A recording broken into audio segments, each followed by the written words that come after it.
Bad dreams, huh?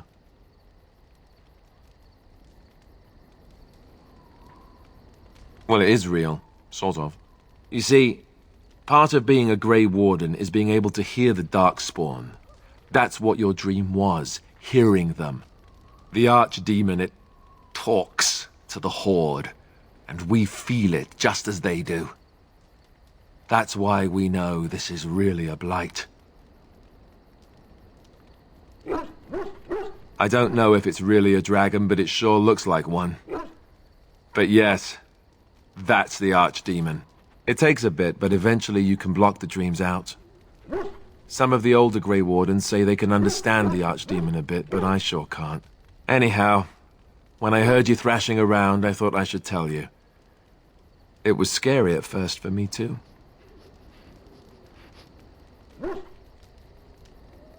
Other than dying young and the whole defeat the Blight alone thing, no. I'm all tapped out for surprises. Anyhow, you're up now, right? Let's pull up camp and get a move on.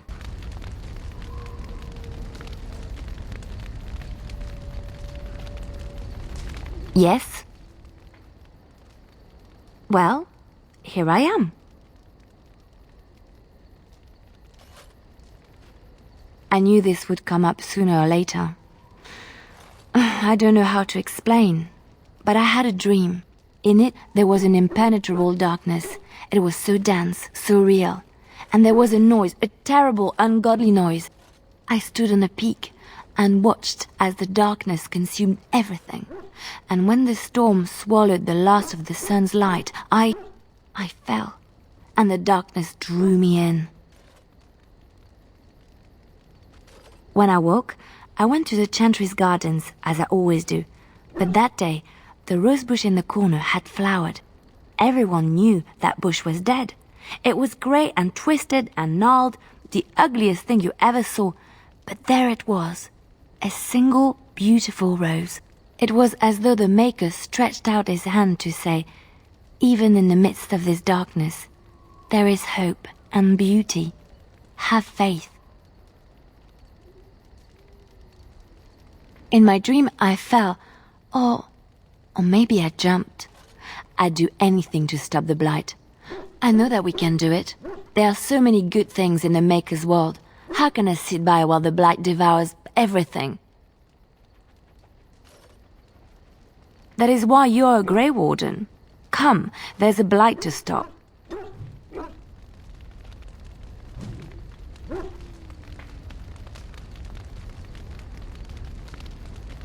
Yes? Well, here I am. What is meant by someone like me?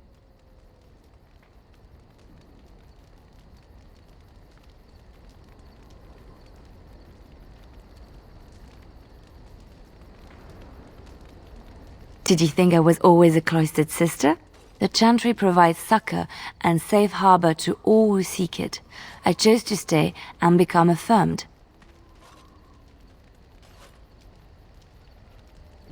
We affirm our belief in the Maker, in Andraste and the Chant, but other than that, there are no vows taken.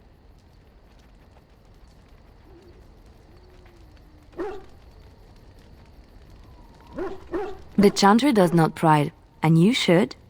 I desired time apart from the world. I was a traveling minstrel in Orlais. Tales and songs were my life. I performed, and they rewarded me with applause and coin. And my skill in battle? Well, you pick up different skills when you travel, yes? Yes, of course. Let's move on.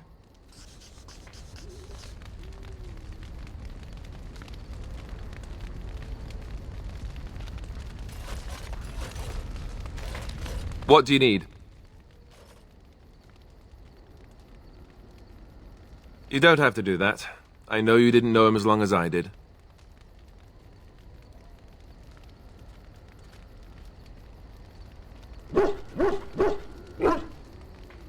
I should have handled it better. Duncan warned me right from the beginning that this could happen. Any of us could die in battle.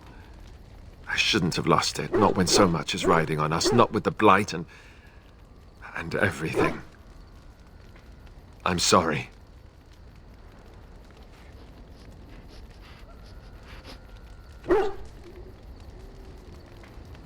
I'd like to have a proper funeral for him. Maybe once this is all done, if we're still alive. I don't think he had any family to speak of.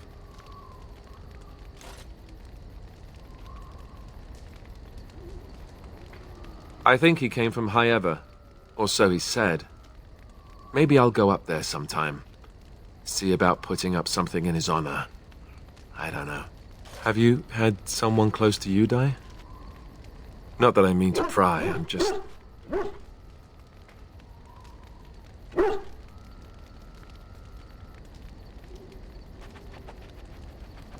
Oh, of course. How stupid of me to forget. Here I am going on and on about Duncan, and you... I am so sorry. Thank you. Really, I mean it. It was good to talk about it, at least a little.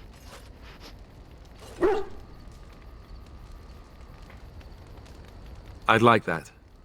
So would he, I think.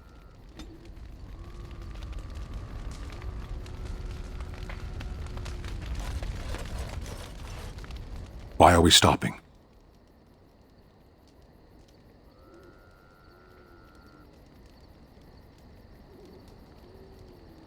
There are Darkspawn to be fought. Is this delay needful?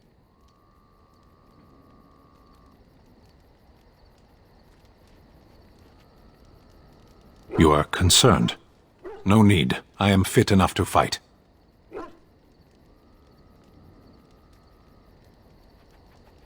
I am.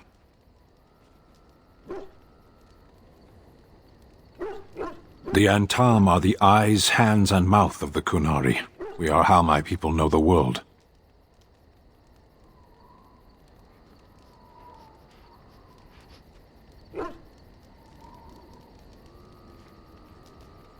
As you wish.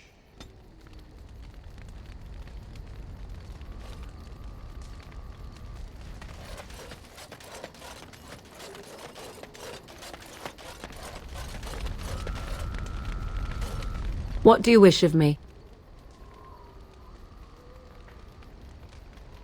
If you must.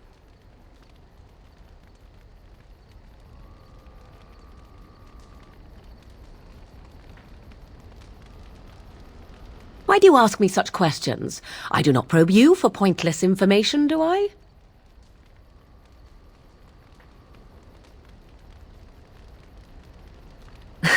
Oh, what luck. What is it you asked? If I grew up in the wilds? A curious question. Where else would you picture me? For many years it was simply Flemeth and I.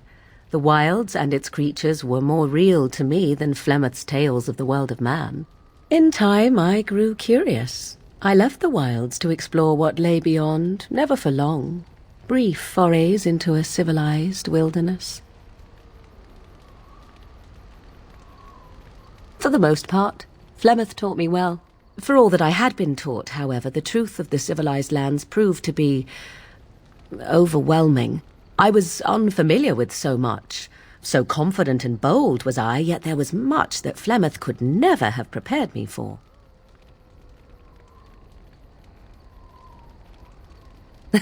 Equal parts daring and foolhardy, perhaps. Only once was I accused of being a witch of the wilds, and that by a chastened who happened to be travelling with a merchant caravan. He pointed and gasped, and began shouting in his strange language, and most assumed he was casting some curse upon me. I acted the terrified girl, and naturally, he was arrested.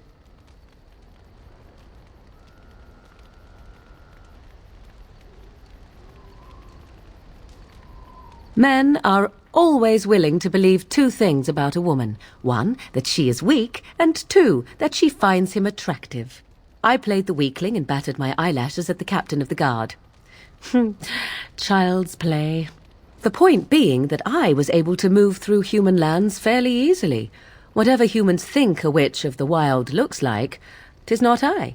Not that I did not have trouble. There are things about human society which have always puzzled me, such as the touching. Why all the touching for a simple greeting?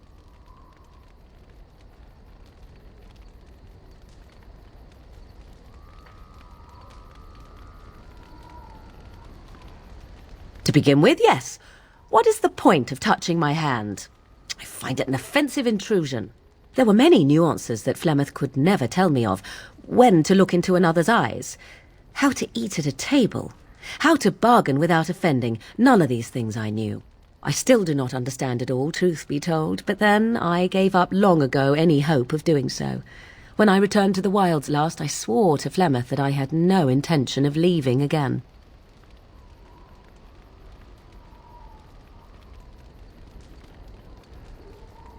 You were a fine one to be pointing out the humour of fate. Shall we examine your predicament on the whole? Let's not. Me? I prefer the jest on me to the jest on you. Well, let's get on with it before the ground opens up and swallows us, yes?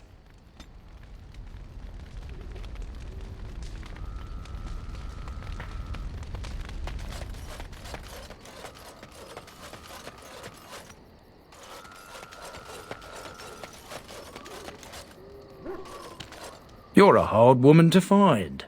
Where are my manners? The name is Levy, Levy Dryden. Did Duncan ever mention me? Levy of the coins, Levy the trader.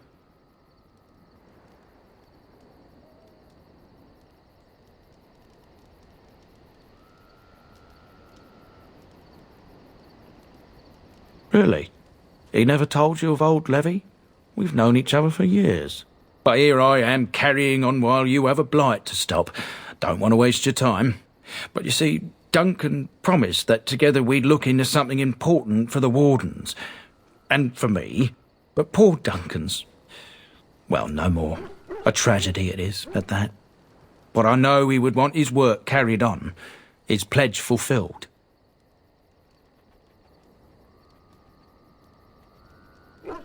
Well, as you know, my family's name is mud around noble circles. My great-great-grandmother, Sophia Dryden, was the last Warden commander of Ferelden back when the Wardens were known as freeloaders. So King Arland banished the Wardens and he took House Dryden's land and titles.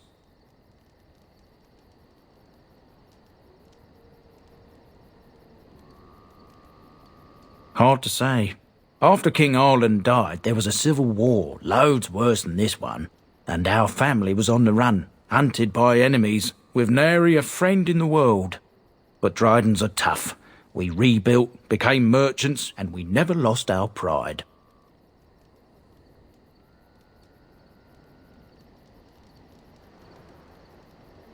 I asked for the truth. My family reveres Sophia Dryden. We know she died at the old Grey Warden base, Soldier's Peak. We want evidence to clear her name. It won't restore our land or our titles, but it'll restore our honour.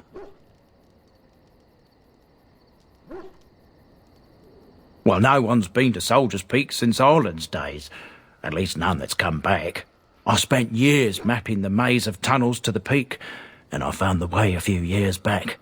So I went to Duncan, I did, and I said that he could reclaim the old base and my family could have its honour.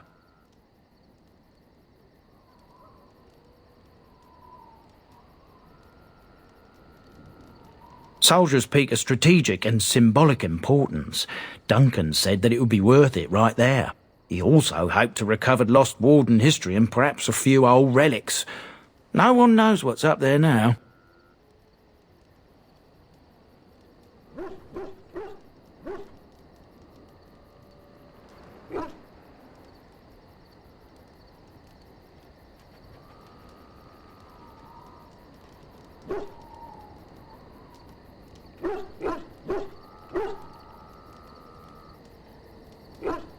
A thousand blessings upon you, Warden. I'll mark down the location on your map. When you arrive, we'll pick our way through the tunnels together.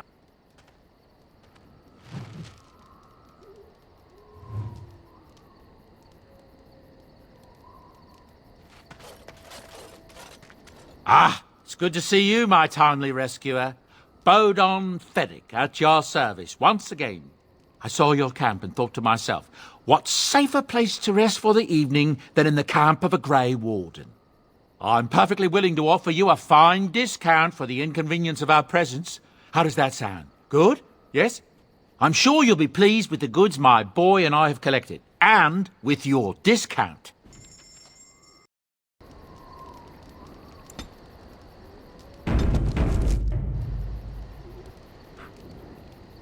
Oh, why, you little...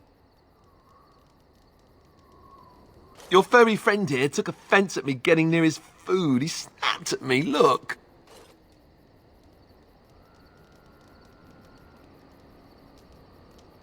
And don't you think I don't know it? Sometimes I forget that he's a war dog. That'll teach me.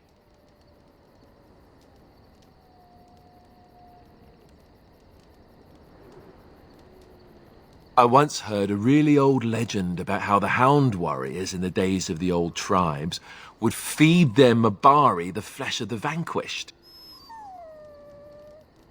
Well, that's what I heard anyway. It would sometimes be human flesh.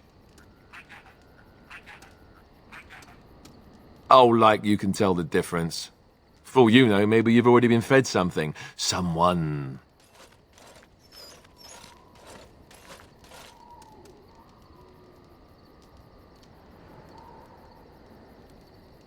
Hey!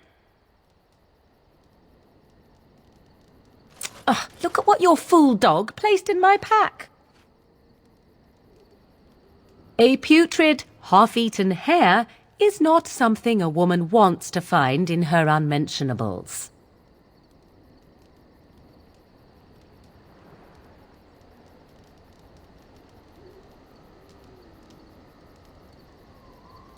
The dirty mongrel can have this back. There. And tell him not to do it again.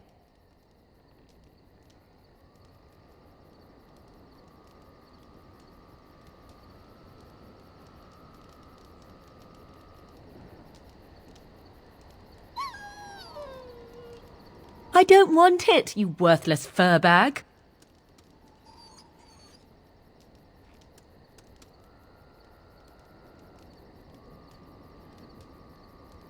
Oh, he's just trying to be manipulative, I can tell. I do it too.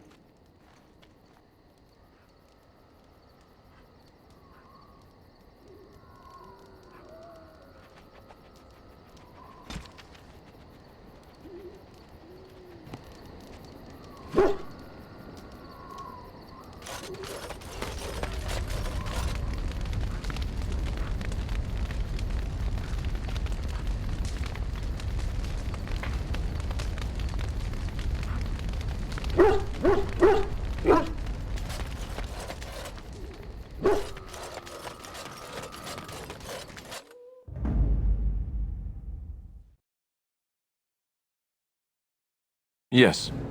Indeed. Indeed.